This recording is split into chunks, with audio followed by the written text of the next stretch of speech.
बिस्मिल्लाहिर्रहमानिर्रहीम। दरूद व सलाम मोहम्मद वाले मोहम्मद की ज़ात पे अनगिनत। इरशाद बारी ताला कि हमने आसमान पे जो सूरज चांद और सितारे बनाए ये कोई खेल तमाशे के लिए नहीं बनाए, अक्लमंद लोगों के लिए इसमें निशानी है। सुल्तान गयासुद्दीन तुगलक ने दिल्ली पे जब कब्ज़ा किया तो उसके साथियों ने सुल्तान से कहा कि सुल्तान फ़ौरन ताजपोशी करें। सुल्तान को कुछ सितारों के इल्म से वाक़ियत थी, एस्ट्रोलॉजी जानता था। उसने कहा कि इस वक्त आसमान पे कमर दर अकरब है, नास वक्त है, तो अगर मैं इस वक्त ताजपोशी करूँगा तो मेरे लिए दुरुस्त नहीं होगा। बहुत गौर व फिक्र किया गया। वहाँ पे जो एस्ट्रोलॉजर थे वो भी इस बात से आजिज़ थे कि सुल्तान की ताजपोशी के लिए कौन सा अच्छा वक्त निकाला जाए। वहाँ पे अमीर खुसरो भी तशरीफ़ फरमा थे, तो उन्होंने एक सुल्तान के लिए एक बहुत ज़बरदस्त एक नई तहकीक की जो हमारे एस्ट्रोलॉजर दोस्तों के लिए भी एक माने रखती है। उन्होंने कमर दल अकरब को छठे बार में डाल दिया, वो सारी नौसत दुश्मनों में पड़ गई। दूसरा वाक़या, अमेरिका के सदर बराक हुसैन ओबामा ने जब ओथ लिया तो उन्होंने थोड़ी देर बाद दोबारा ओथ लिया। इतराज़ ये किया कि मेरा नाम बराक हुसैन ओबामा है, लेकिन मेरे चीफ जस्टिस ने मेरा नाम बराक ओबामा लिया गया। प्रेसिडेंट बने, 2 दफ़ा ओथ लिया। जब सेकंड टाइम भी वो प्रेसिडेंट बने तो उन्होंने फिर ये खूबसूरत सी हरकत की। तो मैं इस नतीजे पे पहुंचा कि पहला हल्फ तो उन्होंने ऑफिशियली लिया, दूसरा अपने किसी एस्ट्रोलॉजर के कहने पे लिया। आजकल इमरान खान साहब की मतवक्को है कि 11 अगस्त को वो ओथ लेंगे, और उन्होंने ऐलान किया था कि मैं खुली डी चौक पे लूँगा जहाँ वो तकरीरें करते रहे। बड़ी खुशाइंद बात है। मैं समझता हूँ कि पाकिस्तान में एक पब्लिक के सामने ओथ लेना एक बहुत अच्छा शुकून होगा इंशाअल्लाह ताला। लोगों की दुआएँ इसमें शामिल हाल होंगी। लेकिन एज ए एस्ट्रोलॉजर मैं ये देखता हूँ कि आसमान पे आजकल सितारों की अच्छी पोजीशन नहीं चल रही। आसमान पे सितारा तारक 2-3 दिन पहले रिजत में चला गया, ये 21 अगस्त को सीधा होगा। खुशी और शादमानी देने वाला सितारा जो इमरान खान का अपना सितारा है, सितारा ज़ोरा, ये आजकल हबूत में चला गया बुर्ज सुमला में, और ये 2 सितंबर को जाके ठीक होगा।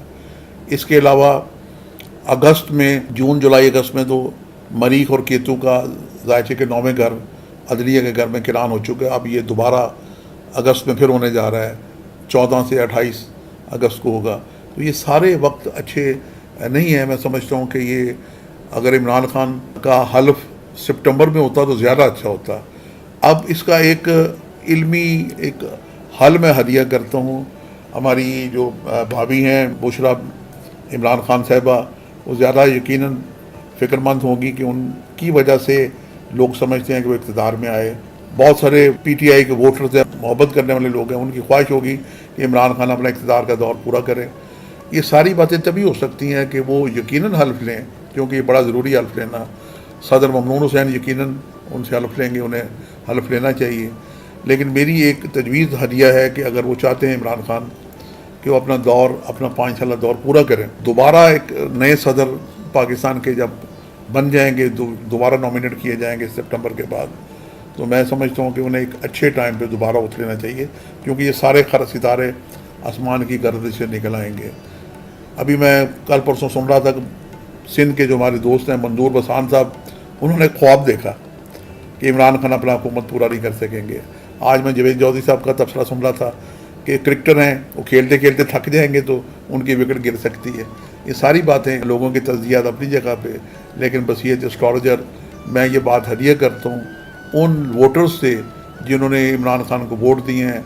अगर वो चाहते हैं कि अपना वो इक़्तिदार पूरा करें तो उन्हें चाहिए कि दोबारा ये रूहानी तौर पे तदारक करें, जिस तरह बराक हुसैन ओबामा ने किया, या जिस तरह अमीर खुसरो ने सुल्तान गयासुद्दीन तुगलक के लिए किया। अगर हमारी खिदमत होंगी तो हम एक एस्ट्रोलॉजर की एक बोर्ड बना के उन्हें एक अच्छा मुहूर्त निकाल के दे सकते हैं। इमरान खान क्योंकि पाकिस्तान के एक लोगों की उनसे बड़ी तवक्कुआत वाबस्ता है। अभी उन्होंने 1 करोड़ मुलाजमतें देने का वादा किया है।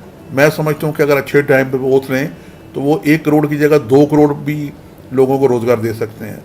उन्होंने 50 लाख घर बनाने का वादा किया।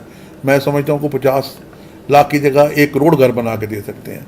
पाकिस्तान की तरक्की और खुशहाली एक साहिब इक़्तिदार के हाथ में होती है। अगर साहिब इक़्तिदार का सितारा खुशबख्त और बुलंद हो तो वो पूरी कौम को आगे लेके जाता है। एक सियासतदान की नज़र अगले इलेक्शन पे होती है कि उसे इलेक्शन कैसे जीतना है, धांधली करनी है या अपने वोटरों को सबज बाग दिखाने हैं। लेकिन एक लीडर की नज़र हमेशा اگلی نسلوں پہ ہوتی ہے. تو میں یہ کوالٹیز دیکھ رہا ہوں کہ عمران خان صاحب کے اندر ایک لیڈرشپ قوت ہے. قائد اعظم محمد علی جناح ذوالفقار علی بھٹو کے بعد ان کے اندر ایک لیڈرشپ قوت ہے.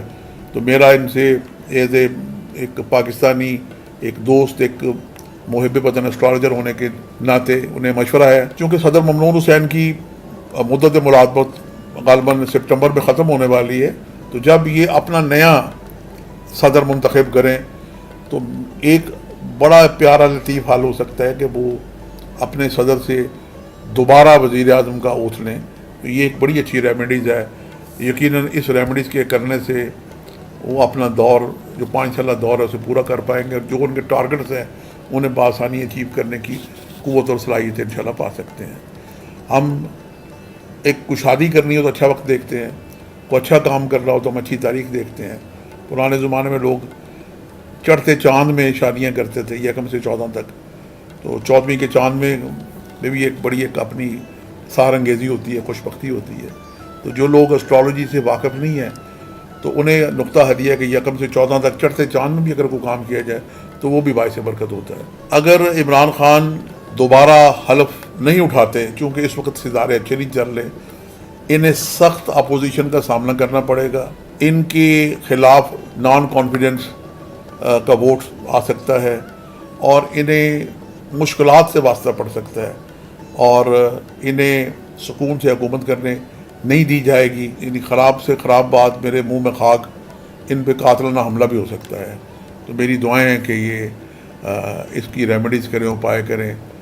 ہمارے سابقہ جو صدر تھے آصف علی زرداری صاحب، ان کے بارے میں مشہور تھا کہ وہ ہر روز ایوان صدر میں صدقہ دیا کرتے تھے، اور پوری قوم نے دیکھا کہ وہ اپنا پورا دور بڑے اطمینان سے مکمل کرنے کے بعد 5 سال پورے کرنے کے بعد وہ ایوان صدر سے باعزت طریقے سے رخصت ہوئے. میری دعا ہے کہ خدا تعالیٰ کو اللہ تعالیٰ نے جو عزت دی ہے عمران خان صاحب کو، بات پہ پورے اتریں. اور ایک بات پھر میں ہدیہ کرتا ہوں جو پوری قوم کو میں ہدیہ کر چکا، عرصے سے کرتا آ رہا ہوں، کہ پاکستان میں جب تک منگل اور بدھ کا لاغا ختم نہیں ہوگا، چھوٹی سی آیت ہدیہ کرتا ہوں، فصل ربے کا ونہر، نماز پڑھا کریں اور قربانی دیا کریں. ابھی قربانی کا وقت آنے والا ہے، 22 اگست کو عید ہے اور لوگ قربانی دیتے ہیں، اور نماز لوگ دن میں 5 دفعہ پڑھتے ہیں لیکن قربانی 1 دفعہ دیتے ہیں سال میں. تو میں اللہ تو بار بار کہتا ہے کہ نماز پڑھیں اور قربانی دیں. تو میری قوم سے اور حکمرانوں سے اور جتنے بھی ارباب اختیار ہیں، خاص طور پہ دین سے وابستہ جو لوگ ہیں، کہ کیوں انہوں نے یہ خام خواہ کی ایک قباحت یعنی کر رکھی ہے. میری دعا ہے کہ یہ جو بندش لگی ہے قربانی کی، منگل کی، اس کا ناغہ ختم ہونا چاہیے. پاکستان کے ذائچے میں جو پاکستان کا نیا ذائچہ ہے اس میں ایک خراب دور چل رہا ہے. ستارہ زول سربراہ مملکت کا اور عدلیہ کا مالک ہو کے ذائچے کے 8ویں گھر میں یہ خراب نشست لیے ہوئے بیٹھا ہوا ہے. یہ 20 جنوری 2020 تک رہے گا. اس وقت تک حکومت کو مشکلات کا سامنا یقیناً کرنا پڑ سکتا ہے، کیونکہ ستارے ان کے فیور میں نہیں ہوں گے. تو میں یہ سمجھتا ہوں صدقات خاص طور پہ ملک میں جو منگل کا جو ناغہ ہے اسے کھول دینا چاہیے. اللہ کو قربانی پسند ہے، اور منگل کو اگر تمام ذبح خانے کھول لیے جائیں اور خون بہتا رہے تو یہ پاکستان اور پاکستانی قوم کا صدقہ ہے.